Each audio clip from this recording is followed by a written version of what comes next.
आज आरंभ होइछि matric supplementary और मुक्त विद्यालय परीक्षा सकाळ 9 टारू दिन 11टा पर्यंत परीक्षा चलिबो। प्रथम दिन में मातृभाषा परीक्षा देउछंती छात्र छात्री। राज्यर 83 केन्द्र में परीक्षा देउछंती 972 जन परीक्षार्थी।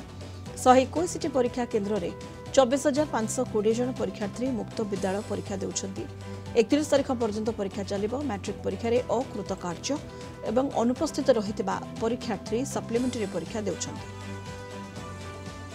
सप्लीमेंटारे 26 जन पिला परीक्षा दौरान आ ओपन स्कूल ले 142 पिला परीक्षा दौरान 7टा रूम रे पड़ी परीक्षा कराई पिला मानकु गेट रे चेकिंग करी छड़ा होची। कौन प्रकार इलेक्ट्रोनिक गैजेट घंटा मोबाइल इत्यादि सब मना जे भी जे आणुची से तक रखा होची बाहर रखा होची रखी आसुंती। हमर 7:30 एंट्री कले आ जहाँ जमी निर्घंट अच्छी से अनुसार चलो। मु एग्जाम देवाई बहुत प्रस्तुत होगी आसी। भगवान दयार देखा जाऊ कौन हो आज अच्छे MIL भल लगुच। बाकी आमर खास कर एंट्री है तो सबकि चेक करा फोन आलाउ ना आडमिट गला देखे जीव ठीक ठाक एग्जाम पार्टी नक एग्जाम दब क्या सहित डिस्कसन ना।